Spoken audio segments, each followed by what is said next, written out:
She abandoned her husband and 2 babies, saying she didn't need them. Years later, she returned and didn't recognize her own daughters.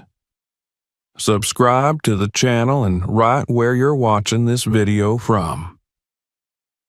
The late afternoon sun poured its golden light through the thin curtains of the small apartment, casting a warm hue on the beige walls and wooden floor.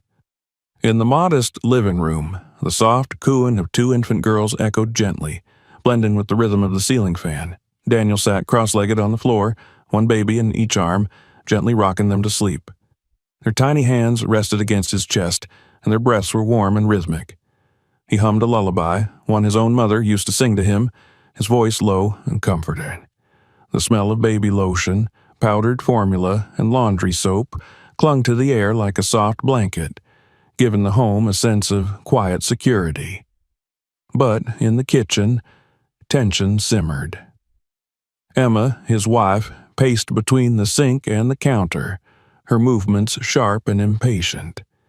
The clinking of glass jars and the abrupt rustle of drawers betrayed her agitation. She had stopped singing to the babies weeks ago, no longer kissed them good night, and rarely met Daniel's eyes.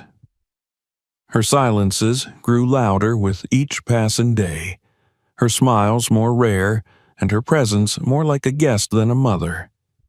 Daniel had noticed. He noticed everything.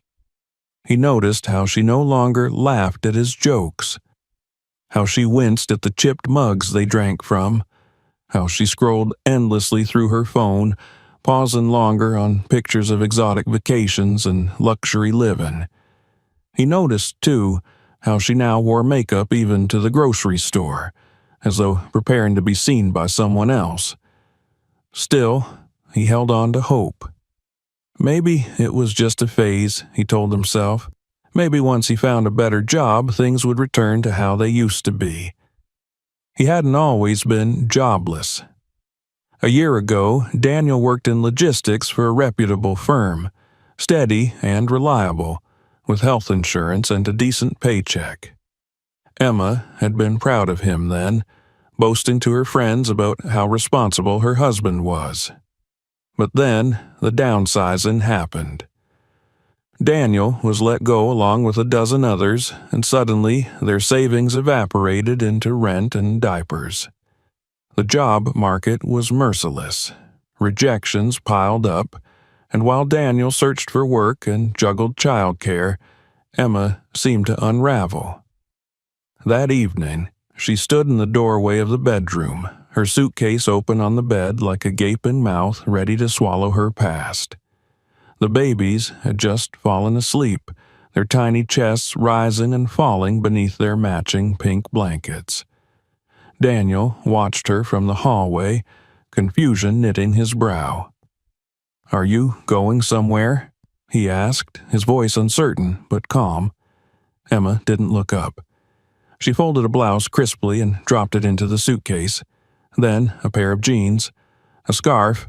Her movements were swift, decisive. "I'm leaving," she said flatly. Daniel took a step forward. "Leaving for how long?" "For good." The words hit him like a slap. He stared at her, blinking. "What are you talking about? You can't just leave." She looked at him then, her face expressionless. "I'm tired, Daniel.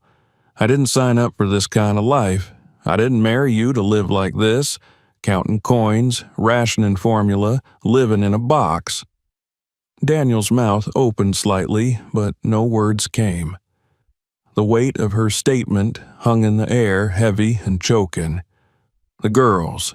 Emma, they need you. We need you. We'll figure it out. Please don't do this."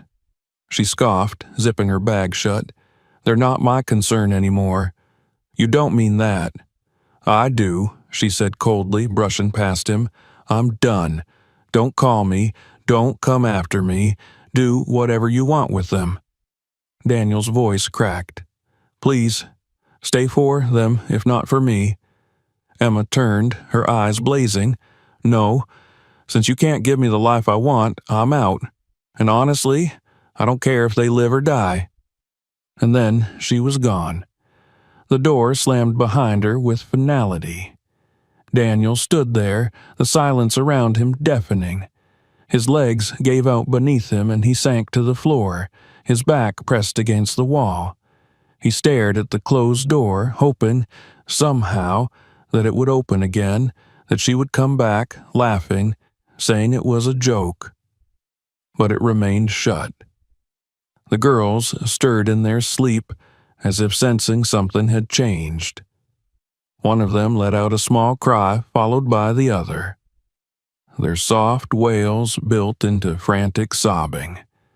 Daniel pulled himself up, dragged his feet to their room and picked them both up, holding them close. Their tiny faces were scrunched in distress, and he gently rocked them, whispering through the lump in his throat. He didn't know how long he stood there, swaying in the dark, his body aching, tears sliding silently down his cheeks. The girls gradually quieted, their hiccuping sobs turning into tired sniffles, then into slumber. He placed them gently back into their crib, tucking them in with trembling hands. He returned to the living room and sat down on the floor. The apartment felt colder, emptier, more fragile than ever. He looked around at the worn furniture, the chipped paint, the cracked lamp base. This was all he had. And now, even Emma was gone. But as he sat there, something began to stir in his chest. Not rage, not bitterness, but a fierce, quiet determination. He looked towards the crib where his daughter slept, unaware of the world's cruelty. He whispered, his voice hoarse but steady, "You still have me." The next few days passed in a blur. He tried to call Emma once. The call went straight to voicemail. He didn't try again. Instead, he threw himself into care routines.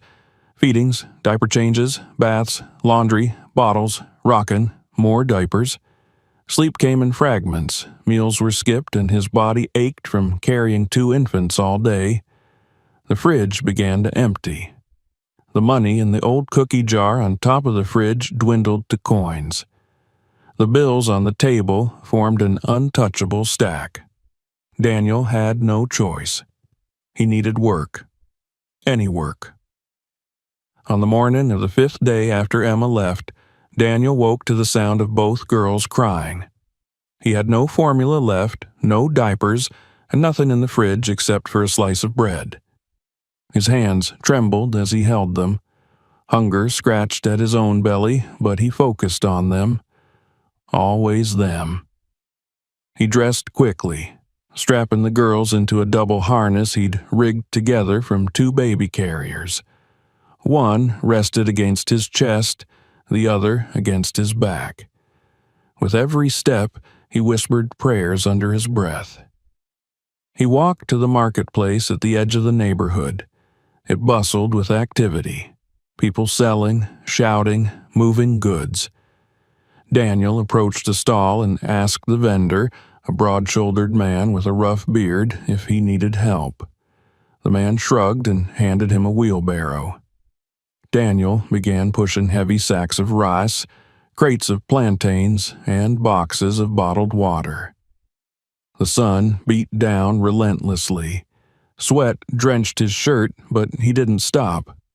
He worked in silence, determined to keep moving.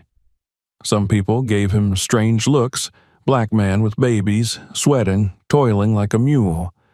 Others murmured words of pity or curiosity. A few kind-hearted individuals pressed small bills or coins into his hand. "For the girls," they said. He thanked them with a nod, too tired to speak. One old woman stopped him, her eyes filled with sorrow and admiration, and handed him a folded 500 naira note. "God bless you, child," she whispered. "You're doing a good job." Daniel bowed slightly.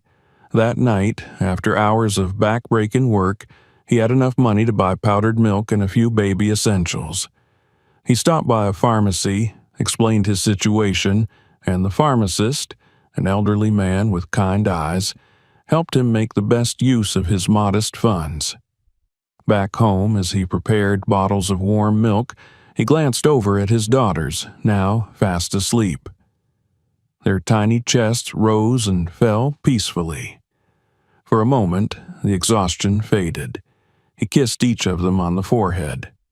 "I may not have much," he said quietly, "but I'll give you everything I have."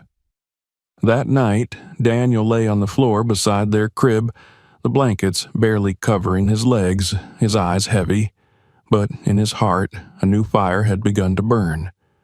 Emma was gone, but his daughters were here, and he would fight for them day after day, no matter how long, no matter how hard. Tomorrow, he would wake up and do it all over again, because he was a father, and he refused to fail. The days that followed Emma's departure bled into one another like brushstrokes on a gray canvas. Daniel no longer counted them. He measured time not in hours or calendar squares, but in feedings, diaper changes, and the exhausted rhythm of his daughter's cries. Morning arrived not with sunlight, but with hunger. Nights passed not in sleep, but in constant movement between one twin's whimper and the other's restless sob. His apartment, once modest but manageable with 2 incomes, became a battlefield of survival. The smell of baby formula clung to the air, mingling with the scent of unwashed clothes and overused cleaning supplies. The bassinet by the window creaked under the girl's shifting weight, and Daniel had begun to memorize which floorboards groaned under his feet so he could tiptoe without waking them.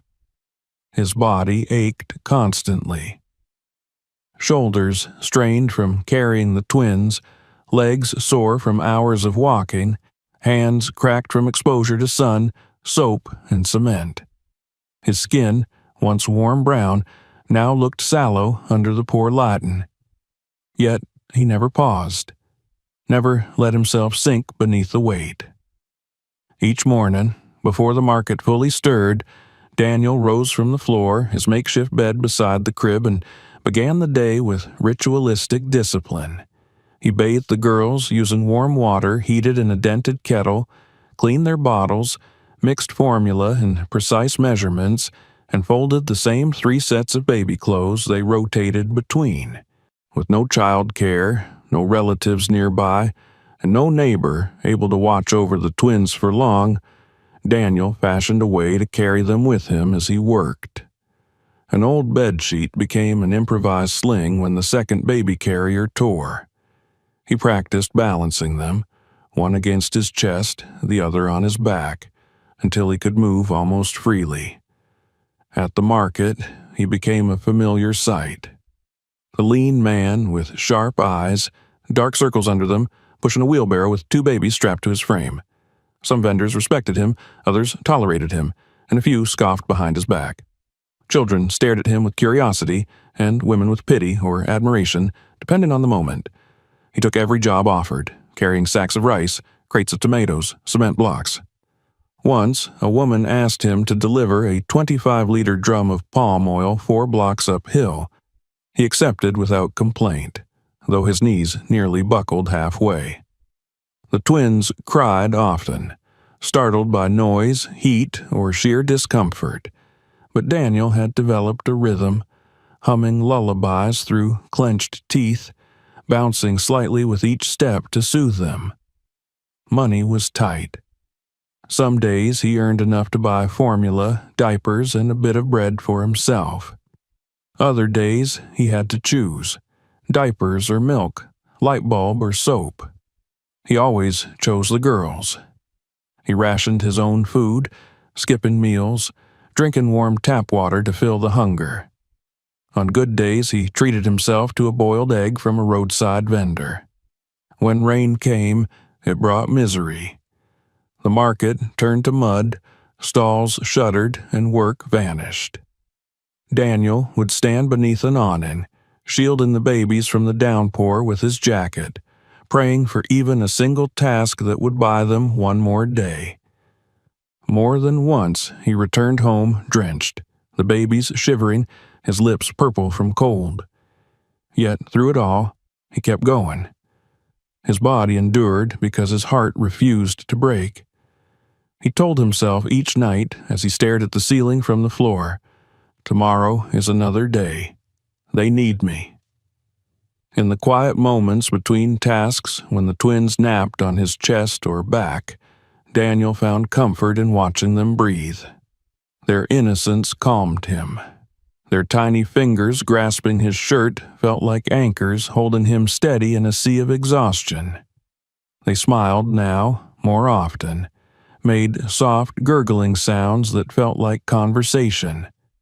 Sometimes they both looked up at him at once, and in those fleeting seconds, everything else disappeared. The pain, the poverty, the weight of abandonment. There was only them. One evening, after a particularly grueling day where he'd hauled cement for hours under the sun, Daniel returned to the apartment to find a notice tucked under his door. Overdue rent. 2 weeks, final warning. He sat down, cradling both girls in his arms, his chest rising and falling heavily. The landlord had already given him grace last month. There would be no second chance. The thought of being homeless with 2 infants turned his stomach. He opened the cookie jar where he kept his earnings. Coins. A few crumpled bills. Not enough. That night, he stayed awake, rocking the girls as they slept. He whispered prayers into the silence, not just for money, but for strength, for guidance, for a miracle. He thought of his parents, long gone, of Emma, whose face he no longer let himself picture, of every decision he'd made that led to this moment. Then he thought of tomorrow. Always tomorrow. The next morning, he rose before dawn, strapped the girls to his body, and left the apartment. His limbs were stiff, but his spirit unbroken. In desperation, he approached a construction site further across town, one that he'd avoided before due to its reputation for treating workers harshly. He asked the foreman for a job. The man glanced at the babies, then at Daniel's thin frame, and sneered. "This isn't charity. You think you can mix cement while carrying children?" Daniel didn't flinch. "I'll do anything." The man shook his head and walked away. Undeterred, Daniel headed to the loading dock behind a grocery warehouse. There, he was given 2 hours of unpaid probation to prove himself. He worked like a machine, lifting boxes, stacking crates, enduring shouts.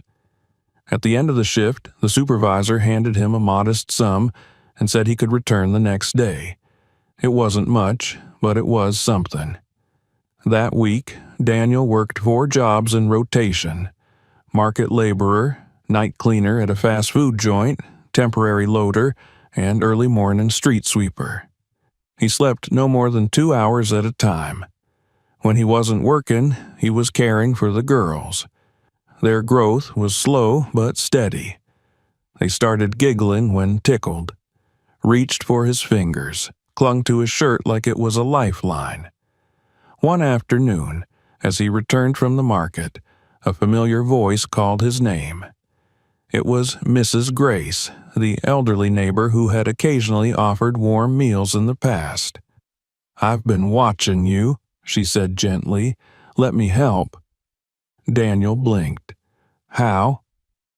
"Let me take the girls during the day, just while you work. They're too small to be in the heat." Daniel hesitated. Trust wasn't something he gave easily, but he saw the sincerity in her eyes. The next morning, with a heavy heart and trembling hands, he placed the girls in Mrs. Grace's arms. It felt like surrendering pieces of his soul. But when he returned in the evening, he found them clean, well-fed, and giggling as Mrs. Grace sang to them. He sank to his knees, overwhelmed with gratitude. From then on, the routine shifted slightly. Daniel still worked tirelessly, but he now did so with a lighter burden on his back, knowing the girls were in safe hands during the day. He used that energy to take on more hours, more jobs, more responsibility. At night, he continued to be the one who rocked them to sleep, who held them close when they cried, who whispered stories into the darkness.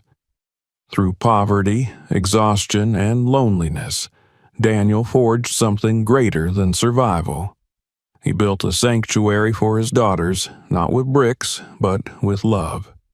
Every spoonful of formula, every washed cloth diaper, every lullaby hummed through chapped lips was a promise. A promise that no matter how hard life pushed, he would never let go. As the chapter of hardship deepened, so too did the bond between father and daughters. They would not remember these years consciously, but the warmth in his arms, the steadiness of his presence, would shape them. And though Daniel did not yet know it, the seeds of his sacrifice had already begun to blossom, quietly, faithfully, into a future brighter than he could imagine. The years passed like pages in a worn-out book, faded by time but made stronger with every turn. Daniel could barely recall the day he first cradled both girls in his arms and whispered his promise to never leave. That memory now existed more like a feeling than an image, a quiet strength that had grown inside him through seasons of pain and perseverance. His daughters, once fragile bundles of warmth and milk-scented breath, had blossomed into bright, vibrant little girls with big eyes and even bigger dreams. Leah and Nora, now 6 years old, were the center of Daniel's world. Each day began with their soft footsteps padding through the small apartment and ended with their laughter echoing off the walls. They filled the modest space with joy, chasing each other around mismatched furniture, creating castles out of pillows and magic out of paper scraps. Though their toys were few and their clothes second-hand, their imaginations had no bounds, and Daniel, always watching, always listening, felt rich in ways no bank account could measure. Mornings were a whirlwind of activity. Daniel would rise before dawn, prepare oatmeal with a dash of cinnamon, a luxury he allowed when he could afford it, help the girls dress, braid their hair, and walk them to the nearby school before heading to work. The sight of them in their oversized backpacks, holding hands and skipping down the road, never failed to make him smile. They waved to neighbors, greeted shopkeepers, and recited rhymes they had made up just for their morning walk.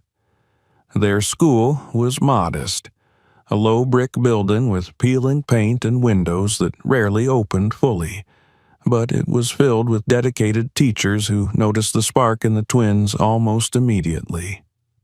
Leah, the older by 8 minutes, loved to read, and could often be found with her nose buried in a book, even during recess. Nora, more expressive and artistic, spent her free time drawing pictures of her father or making up elaborate stories where Daniel was the brave king who saved the world with kindness. The teachers were charmed by their bond, by the way they spoke of their father with reverence and pride. During parent meetings, Daniel would sit at the back of the room, quiet and humble, listening as the instructors praised his daughter's intelligence and compassion. He never spoke much, but his eyes would fill with quiet joy, and he would nod as if memorizing every word. What the teachers didn't see, what no one really saw, was the labor that lay beneath those smiles. Daniel still worked 2, sometimes 3 jobs. He cleaned office buildings at night, loaded produce at the market in the morning, and delivered groceries on weekends. His feet ached constantly, his back throbbed, and the calluses on his hands were thick as bark. Yet he never complained. Not when Leah rushed to show him her perfect test scores, or when Nora presented a stick figure drawing of Daddy the superhero with a red cape and glowing smile. Those moments erased the fatigue, made every drop of sweat worth it. Their tiny apartment was always tidy, if not perfectly decorated. Nora's drawings were taped to the walls beside Leah's school certificates. On the fridge hung a crooked magnet board with daily affirmations Leah had started writing. Daddy is strong. We are safe. Today will be good. Daniel had once found one that read, We will make him proud. He didn't say anything then, but that night, as the girls slept, he kissed them both and whispered, You already have. It was during the school's annual talent showcase that their creativity first drew public attention. The theme that year was Heroes Around Us, and while many children chose celebrities or cartoon characters, Leah and Nora stood on the small wooden stage with paper crowns on their heads and performed a short skit about a man who worked all day and all night just to keep his daughters happy. They ended with a song they had written together, a gentle melody about strength and love. As they sang, Daniel sat in the crowd, his heart pounding. Parents turned to glance at him, many with tears in their eyes. When the performance ended, the auditorium erupted in applause. The girls beamed, bowing proudly. Daniel stood, applauding with the rest, but his hands trembled. He had never felt more seen. That night, they returned home to a small feast. Macaroni and cheese with diced hot dogs, a rare treat. Daniel let them stay up late, dancing to old songs on the radio. The three of them moved around the living room, laughing, spinning, collapsing into each other's arms in fits of giggles. It was a memory that would live in all their hearts forever. Later that week, something unexpected happened. The girls came home with excited expressions, talking over each other about a school fundraiser. There would be a weekend fair where students could sell handmade items. Leah had an idea. They could make bracelets and necklaces. Nora agreed, suggesting they decorate each piece with words of encouragement like, Be brave and love more. Daniel was skeptical. You've never made jewelry before, he said gently, but the girls were undeterred. Using scraps of yarn, old buttons, beads from a neighbor, and even pasta dyed with food coloring, the girls began crafting. They worked at the kitchen table each evening, their tongues poking out in concentration. Daniel sitting nearby with a mug of tea, watching them with a mix of amusement and awe. He helped when he could, threading difficult knots or trimming loose ends. In less than a week, they had over 50 bracelets, each tagged with a hand-drawn price tag and a note. Made with love by Leah and Nora. The day of the fair arrived, warm and bright. They set up their booth on a folding table with a tablecloth Daniel had borrowed from a friend. A sign hung overhead, For Dad, bracelets, love you can wear. It was Nora's idea, and it caught attention immediately. People stopped, asked questions, bought bracelets not only for the colors, but for the story. The girls told everyone about their dad, about how he worked so hard, and how they wanted to help him. By the end of the day, their box was nearly empty, and their coin jar was full. The principal of the school, who had been quietly observing, approached Daniel as the fair wrapped up. "You've raised two remarkable girls," she said, "and I think they've started something special." That evening, back at home, the three of them counted coins and bills on the kitchen table. They had made enough to buy school supplies, new shoes, and still have some left over. Daniel watched them, their faces glowing with pride, and he felt a strange stirring inside him, something like hope. For the first time in years, the future didn't look like a wall. It looked like a window. The success at the fair sparked a new fire in the girls. They wanted to keep making bracelets, and they wanted to share them with more people. A neighbor's teenage son, Marcus, who had some knowledge of social media, offered to help them set up an Instagram account. He took pictures of the bracelets, of the girls working, and one of Daniel, arms around both of them with the caption, "For Dad," a story of love, one bead at a time. The post gained traction. People shared it, comments poured in, some asking where to buy, others simply offering words of encouragement. Strangers donated money. A woman from across the country ordered a dozen bracelets for her daughter's birthday party. Someone else asked if they could ship internationally. The girls were ecstatic.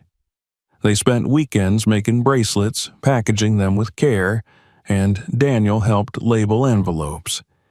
He even opened a small bank account in their names, something he had always wanted to do, but never had the means. One night, as they sat under the dim kitchen light, Nora looked up from a bracelet she was threading and said, "Daddy, do you think we can have our own store one day?" Daniel chuckled, brushing her cheek. "Why not?" Leah added. "We'll call it For Dad. And it'll have your picture right at the front."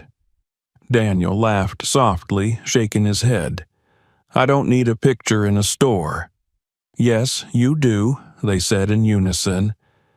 As he watched them return to their work, their small fingers moving with care and purpose, Daniel realized something extraordinary had happened. They were no longer just surviving. They were dreaming. And with those dreams, the roots of something greater began to grow. Not just a business, not just a future, but a legacy born from love, hardship, and an unbreakable bond between a father and his daughters. The success of their little handmade bracelets did more than just bring in some money. It awakened something inside the twins that no one, not even Daniel, could have fully predicted. What began as an after-school project to help their father became the spark for a movement. Leah and Nora, now barely 11, carried themselves with a confidence rooted not in arrogance but in purpose. Their small hands created not just jewelry, but meaning. Their growing online presence caught the attention of people far beyond their neighborhood, and the Instagram page managed by Marcus evolved into a blooming digital storefront. Orders started coming in regularly, first from nearby towns, then from different states. Each bracelet was lovingly crafted, each package carefully wrapped in reused tissue paper, each note still handwritten and signed by the girls. Daniel watched in awe as their living room transformed. The sofa and chairs were pushed aside to make space for folding tables covered with strings, beads, stickers, and packing materials. The apartment, though cramped and chaotic, hummed with life and creation. His daughters were no longer just little girls with dreams. They were creators, entrepreneurs in the making. Customers from across the country commented on their posts, praising their courage, applauding their story, and asking how they could help. Donations trickled in, $5 here, $10 there, but the volume slowly increased. Some sent beads, packaging materials, or ribbons with notes, "For the girls who inspire us." A woman from Texas sent a sewing machine and a handwritten letter. Another family from Ohio offered to mentor them in online sales. Daniel remained humble throughout. When strangers referred to him as a hero father in comments or emails, he smiled quietly, sometimes wiping his eyes before responding. He never thought of himself that way. He was just a father who hadn't walked away. He had stayed, as any father should. The growth of their brand outpaced their space. It was Leah who first brought it up one night, her voice hesitant. "Daddy," she said, stirring her spoon through a bowl of rice and beans, "what if we opened a shop?" Daniel blinked. "A shop?" "Just a little one," Nora added, "where people can come and see our things in person. And maybe we can make more. Necklaces, keychains, bookmarks, even notebooks with messages." Daniel looked at them both, their eager eyes shining in the dim glow of the kitchen light. His first instinct was worry. Rent for a store, utilities, inventory. What if it failed? But he didn't say that. Instead, he asked, "Do you think people would come?" "Yes," they replied together without hesitation. It took them 3 weeks to find a space they could afford. It wasn't much, just a narrow storefront wedged between a laundromat and a bakery, with peeling paint and dusty windows, but it was theirs. The landlord, a middle-aged man with a soft spot for children, gave them a steep discount after hearing their story. Daniel dipped into every penny of his savings. The girls added what they'd earned, and Marcus helped set up a simple donation drive on their social media to raise the last bit. Within 48 hours, they had enough. They painted the walls themselves, Daniel on a ladder, the girls rolling brushes across the lower half. They cleaned the floors, washed the windows, and installed a homemade counter built by a retired carpenter Daniel once helped at the market. Friends donated shelves and display stands. Marcus designed a hand-painted sign for the front window. "For Dad, a store of love." On opening day, the girls wore matching shirts with the brand's name in bold letters. Daniel stood behind them, dressed in his cleanest shirt, his hands wringing together in nervous pride. They opened the doors with no fanfare, expecting only a few visitors. But within the first hour, customers began to arrive. Some were neighbors, others were strangers who had followed their story online and driven miles to support them. One couple said they had come from another city just to meet the girls in person. The store was a hit. Customers loved not just the products, but the atmosphere. It was warm, humble, filled with handwritten notes and simple kindness. Each bracelet had a story. Each item carried a message. The girls made time to talk to every visitor, offering smiles and thank yous with sincerity far beyond their years. Daniel handled inventory, cleaned, restocked, and occasionally sat at the front when the girls were in school. He often received compliments and warm handshakes, though he remained modest, always redirecting praise to his daughters. One day, a well-dressed woman entered the store quietly, browsed for a long time, then asked to speak with the girls. She introduced herself as a representative from a regional news network. She wanted to feature their story. Daniel hesitated, wary of exposure and cameras, but the girls were thrilled. After much discussion, he agreed. The interview aired 2 weeks later.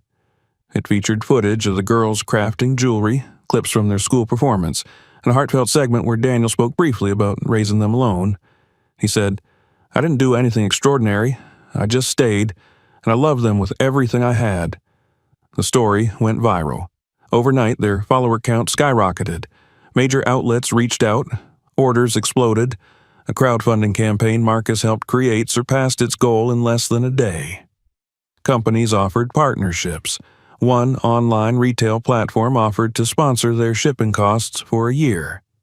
Another offered to feature them on the front page of their site. It was overwhelming. Daniel insisted on keeping things small, local, and personal.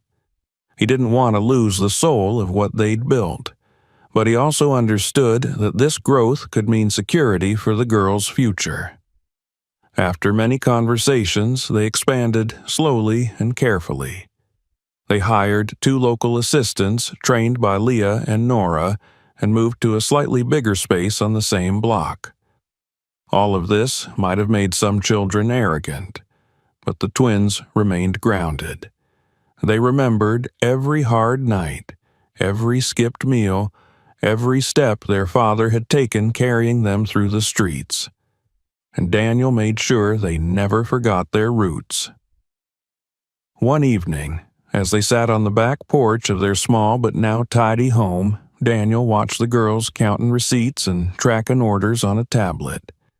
He smiled to himself, proud but still uneasy. He had spent so many years surviving that comfort felt unfamiliar. He didn't know how to relax, but his daughters noticed. "Daddy," Nora said, setting down her pencil, "you don't have to work so much anymore."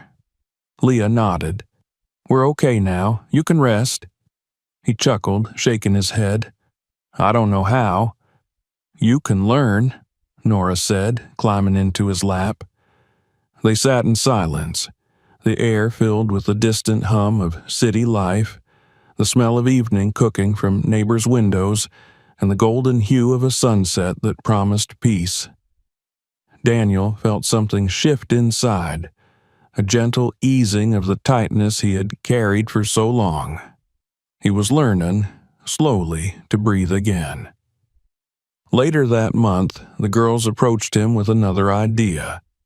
They wanted to give back.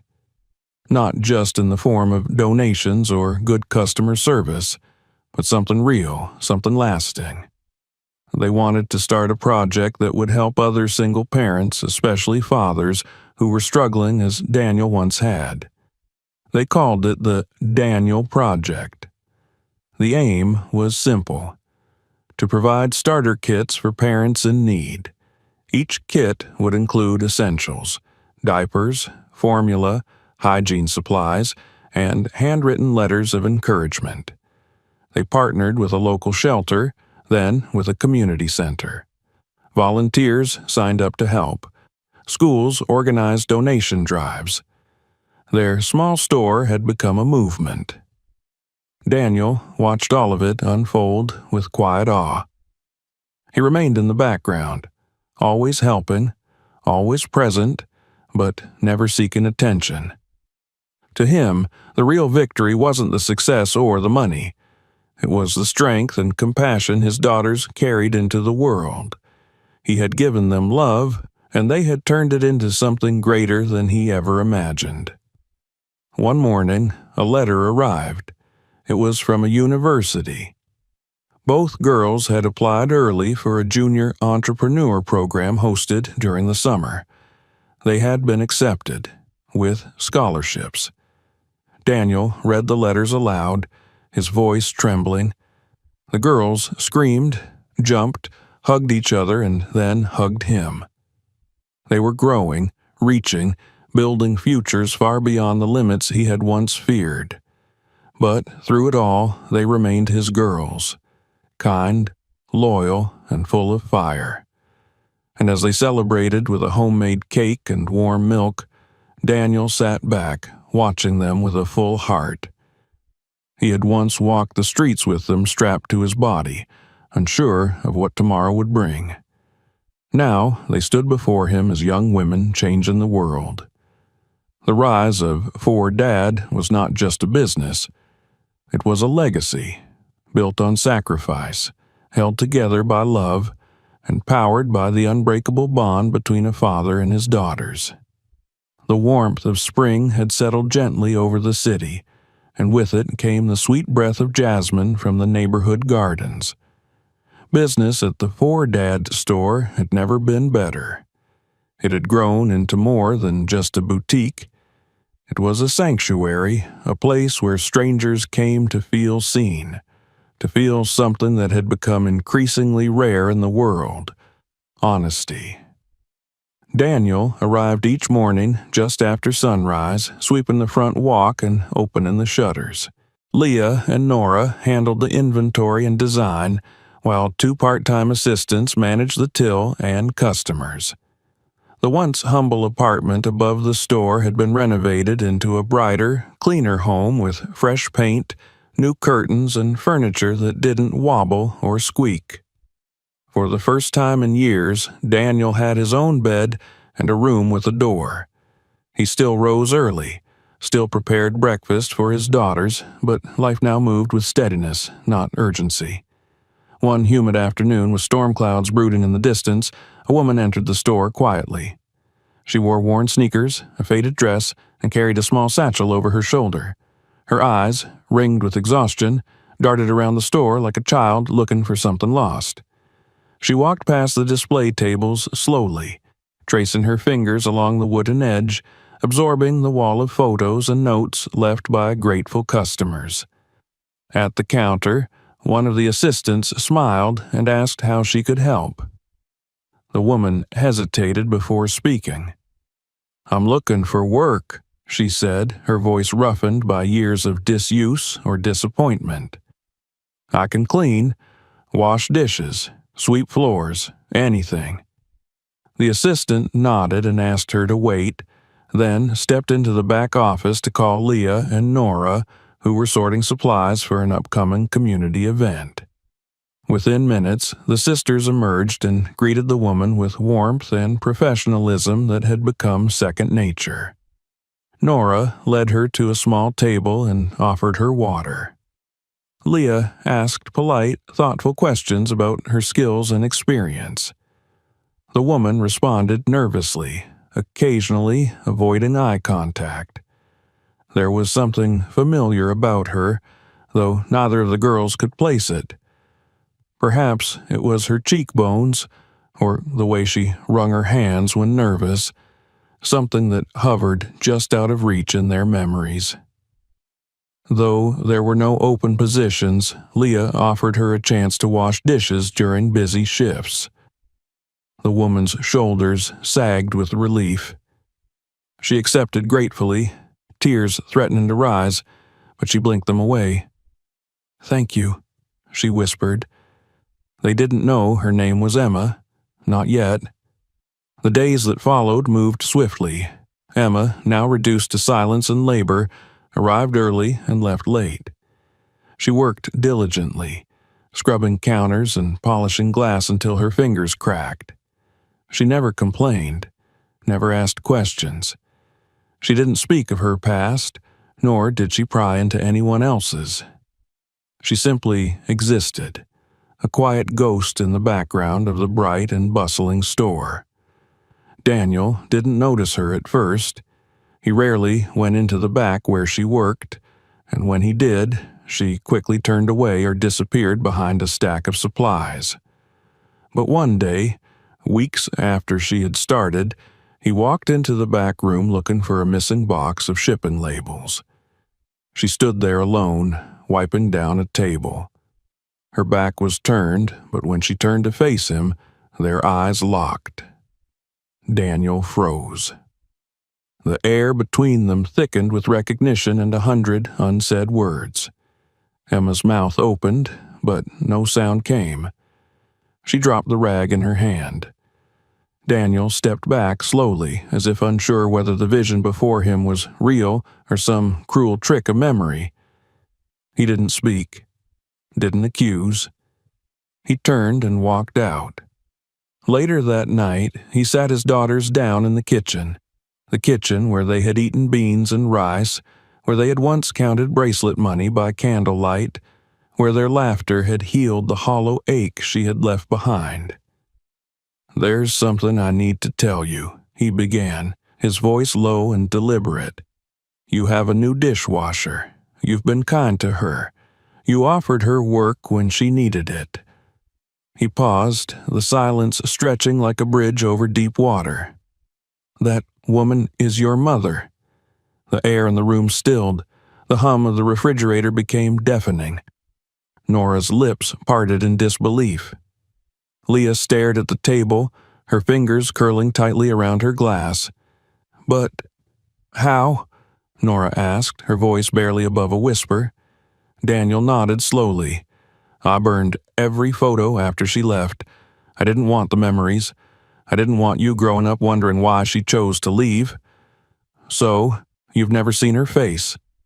They sat in silence. Leah rose first. Without a word, she walked down the stairs and into the store, then through the back door. Emma was there, as always, stacking clean utensils.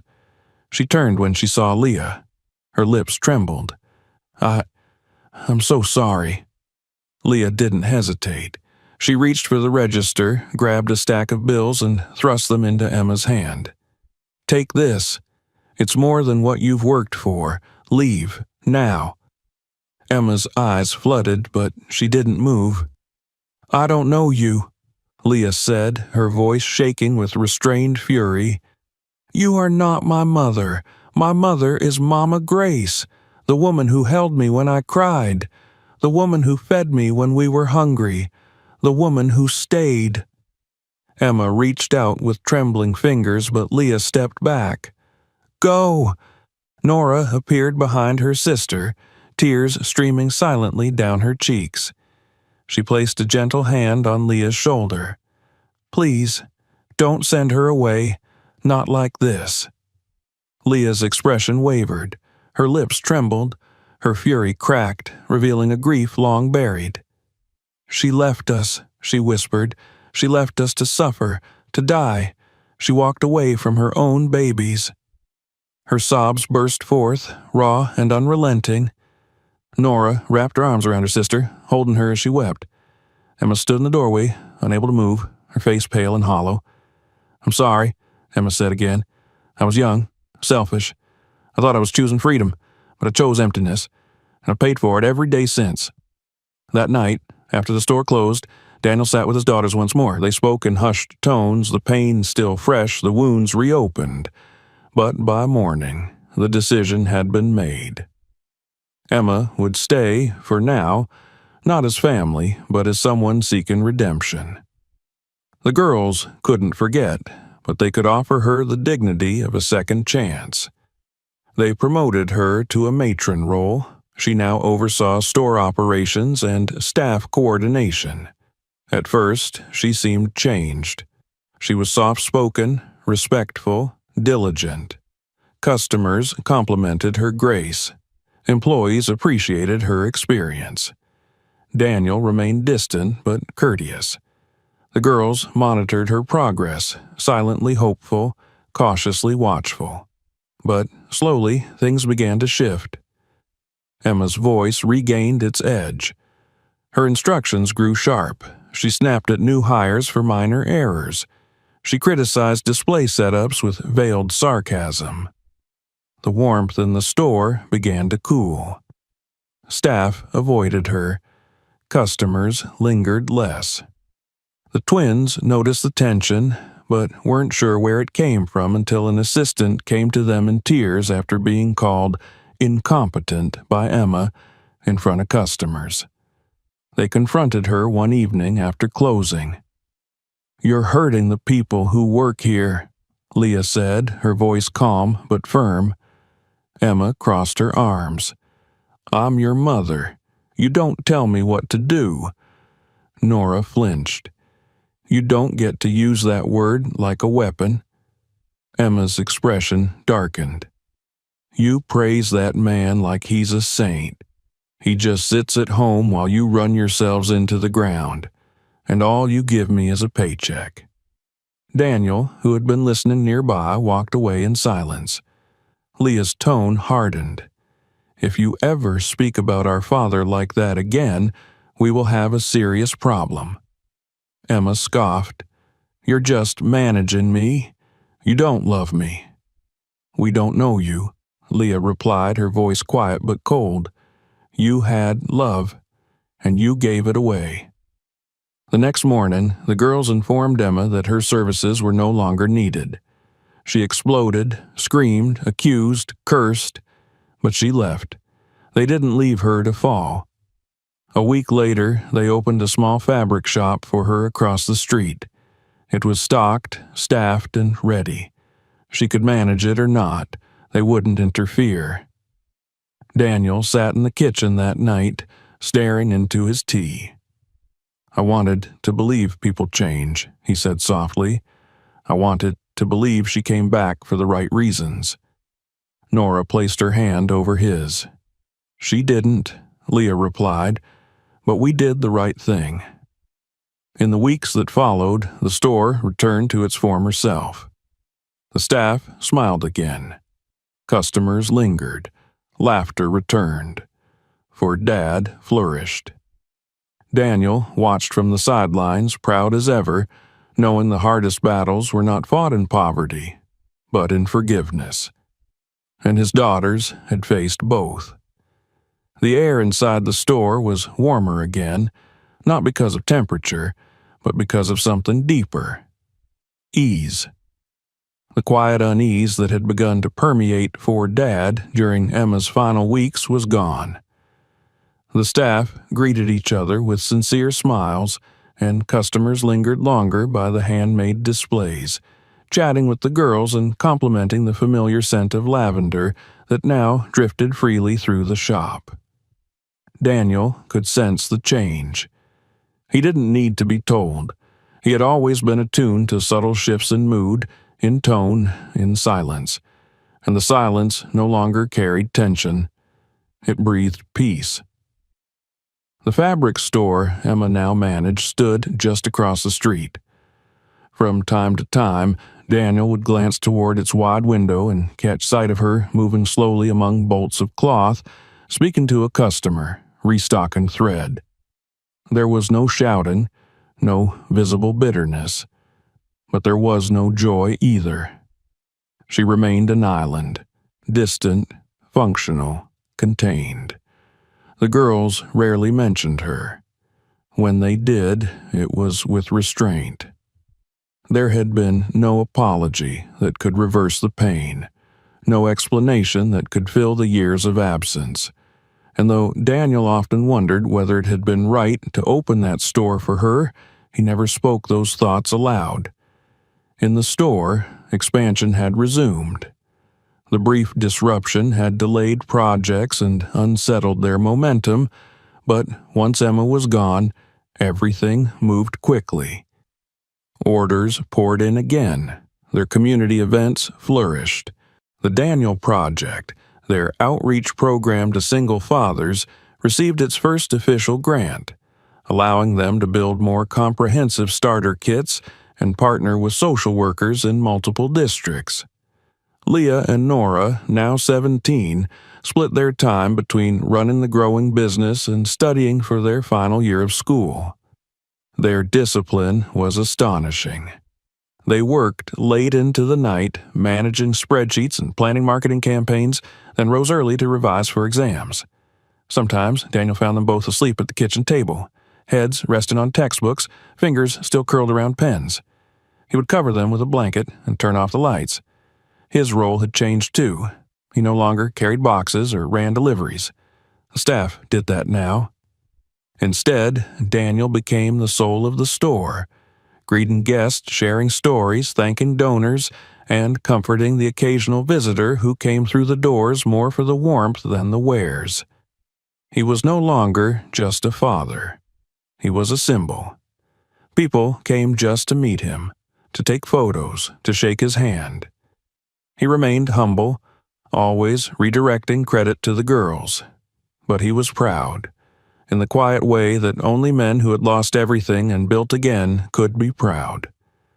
One afternoon, a small group of school children visited the store on a field trip arranged by their teacher.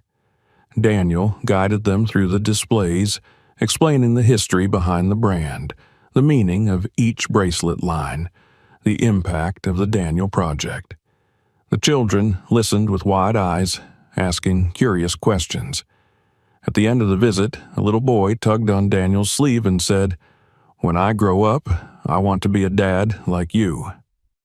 Daniel blinked, overcome. He smiled, knelt down, and said simply, "Then you already know what matters most." That evening, back at home, the three of them sat down to dinner, something that had become increasingly rare. They often ate in shifts now between meetings and events, but tonight felt different.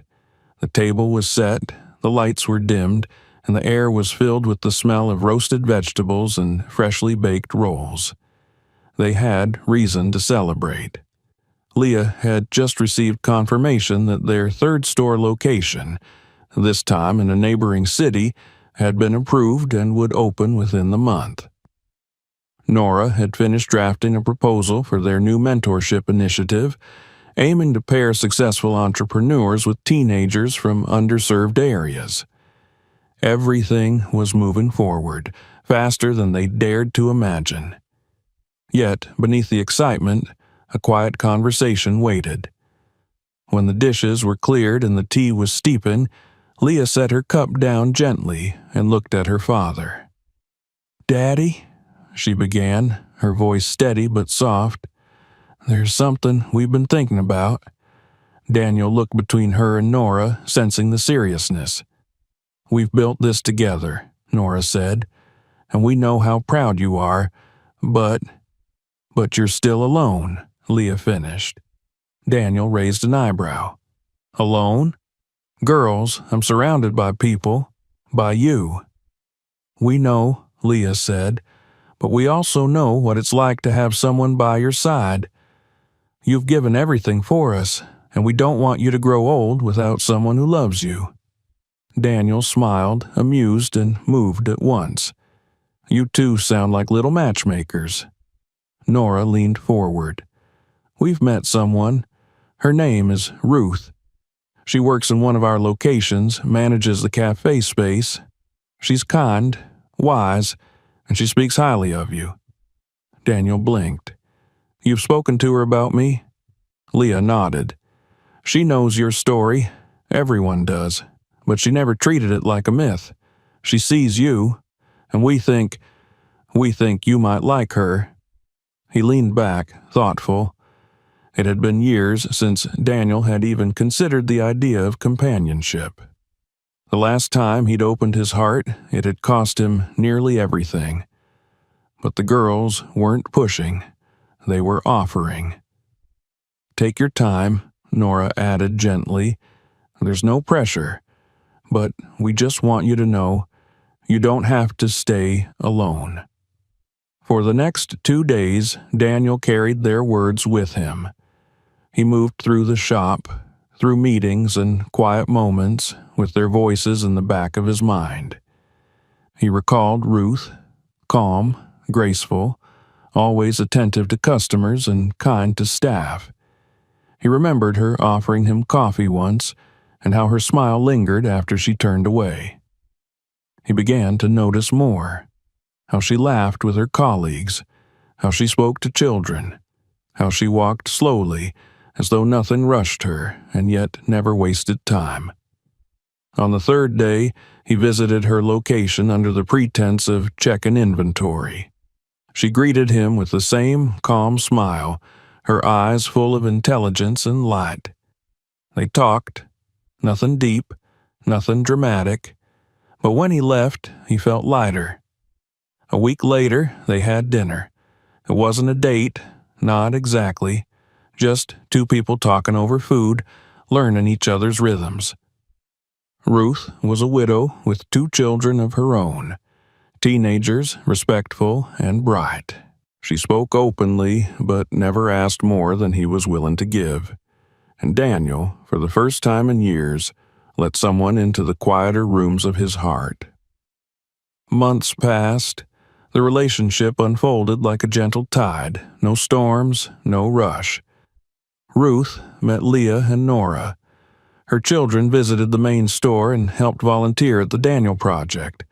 It felt natural, unforced, and slowly the idea that had once seemed unthinkable became something they all cherished. On the day Daniel proposed, it was in the garden behind the main store, under string lights and swaying leaves. The girls watched from the back steps, hands clasped, eyes shining. Ruth said yes with a smile that made Daniel feel as though he were waking from a long, cold winter. They decided to marry on the same day as Leah and Nora. The girls, now both engaged to kind and hard-working men they had met through their charity work, wanted the occasion to be a shared beginning. A wedding of love, of resilience, of family rebuilt. The church was filled with friends, with strangers who had followed their story, with children they had helped, and parents they had supported. Mama Grace stood at the front, regal and smiling as the honorary matron of the day. Daniel walked down the aisle between his daughters, his hands clasped with theirs, his steps slow and sure. They had built something extraordinary. Not just a business, not just a legacy, but a life filled with hope, forged from hardship, carried by love. And now, as he stood with Ruth beneath the soft glow of stained glass, watching his daughters step forward with their husbands, Daniel knew the truth. He had not just survived. He had triumphed. And this day, this family, this joy, was the reward for never letting go. The months following the weddings unfolded like a quiet sunrise over a calm sea, steadily, gently, with a warmth that seemed to reach into every corner of Daniel's life. The photographs from that day still sat on the mantel in the living room above the boutique, framed in silver and arranged like sacred artifacts. Daniel and Ruth, standing side by side in matching cream and gold, their hands entwined, eyes filled with peace. Leah and Nora, radiant in their dresses, each beside the man they loved, their faces glowing not just with the joy of the moment, but with the hard-earned serenity of women who had walked through fire and come out whole. Life settled into a new rhythm.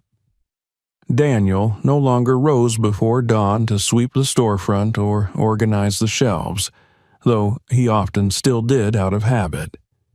He now had the luxury of choosing his mornings, some spent in the garden behind the shop, others with Ruth and her children, sharing coffee and soft laughter over breakfast.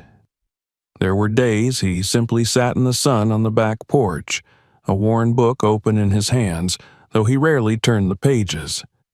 More often than not, his thoughts drifted to the past, to the years of hunger and toil, to nights spent rocking crying infants, to the moment he thought he had lost everything and the slow, relentless climb back. He had always imagined that peace, if it ever came, would feel like stillness. But he found instead that it pulsed with life. Ruth brought with her not just companionship, but a kind of lightness he hadn't known he'd needed. Her presence was not demanding, but steady. Her laughter echoed softly in his days, and her wisdom tempered his worries when the girls faced difficult decisions in business or life. Her children, now like his own, had integrated into the family with the seamlessness of a puzzle finally completed. There were game nights, shared meals, and impromptu debates around the kitchen table about music, justice, or dreams. For Dad had become a name recognized far beyond their neighborhood.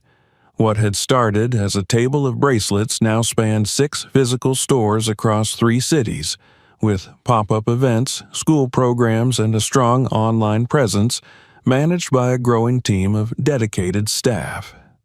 Leah and Nora, though still young, had emerged as confident leaders, balancing compassion with competence and bringing their personal values into every aspect of the brand. They had become speakers, mentors, and philanthropists, invited to panels, interviews, and conferences, yet they never allowed the attention to erode their roots. Every month, they visited Mama Grace. Her age had slowed her body, but her mind remained sharp as ever. She sat in her armchair by the window, wrapped in a shawl the girls had embroidered with the words, "Our First Mother," sipping tea with a regal air. Leah and Nora would sit at her feet, chatting like children again, updating her on projects and family news, often staying for hours. The girls never let a month go by without ensuring her bills were paid, her pantry stocked, and her comfort protected. She had once saved them with nothing more than a kind heart and 2 open arms. Now they returned that love with unwavering devotion. Daniel watched all this with quiet awe. His daughters were now women, but they had not hardened. Their hearts remained soft, their convictions strong. They had built not just a brand or a movement, but a community, a network of support for people who needed someone to believe in them. The Daniel Project had grown into its own entity, with a dedicated building downtown that offered free childcare for working fathers, legal aid, employment training, and emergency shelter services. A mural covered the exterior wall, depicting Daniel pushing a wheelbarrow with 2 small children strapped to him, beneath a banner that read, "He carried us so we could fly." At the unveiling, Daniel stood in front of a small crowd, Ruth by his side, the girls flanking him. A local reporter handed him a microphone. Daniel cleared his throat, adjusted his glasses, and took a long moment to look at the mural before turning to the crowd. "I never imagined," he began, "that the hardest years of my life would become the foundation for something so beautiful. I didn't set out to inspire anyone. I didn't have a plan. I only knew that I had 2 little girls who depended on me. I had no room for fear, no space for failure, just love. That was it. That was all I had." He paused, the wind tugging gently at his jacket. "But love," he continued, "can carry more than you think. It can outlast pain. It can outwork exhaustion. It can rebuild what you thought was lost. And sometimes it even comes back to you, multiplied." There wasn't a dry eye in the crowd. Later that evening, as the family gathered in the living room of the main house, the girls brought out a surprise. A slim, black leather book with golden letters embossed on the front. "For Dad, the story behind the brand." It was a full-color memoir, written and published without his knowledge, compiled from journals, photos, interviews, and their personal memories. Inside were chapters telling the story from their eyes. The hunger, the sacrifice, the quiet strength of a father who never once asked for praise but deserved all of it. Daniel turned the pages slowly, reading their words. One passage read, "He never gave us excuses. He gave us examples." Another, "When we were little, he was our shelter. Now we build with the tools he handed us." He closed the book gently, pressing it to his chest. No one spoke. There was nothing to say. In the months that followed, time moved softly. Ruth's shop thrived on its own, and the family began discussing a long-dreamed vacation. Something simple, a rented cabin in the mountains, a place to unplug, rest, and just be together. Daniel laughed at the idea of being off the grid, but he welcomed it. One quiet morning, as birds chirped in the trees outside, Daniel walked through the garden, now lush and fragrant. He carried a mug of coffee and paused by the bench beneath the jacaranda tree, where the petals fell like soft purple snow. He sat down, breathing deeply, letting the warmth of the rising sun touch his face. It was here that he often reflected, not just on what had been lost, but on what had been found. He thought of Emma sometimes, not with anger, but with understanding. He didn't know what her days looked like now, and he didn't need to. She had made her choices, and he had made his. He bore no hate, just clarity, and a firm grip on what mattered most. From the house, he heard laughter, Ruth calling for breakfast, the girls discussing a delivery schedule, one of the grandchildren clapping in excitement. A life, a full, deep, joyful life. Daniel smiled, leaned back, and let the warmth soak into his bones. He had built a legacy, not a wealth or recognition, but a love. The kind that never fades, never breaks, and never lets go. It had carried him through the darkest years and returned to him in the form of 2 extraordinary daughters who bore his spirit, his values, and his name. And now, finally, he rested.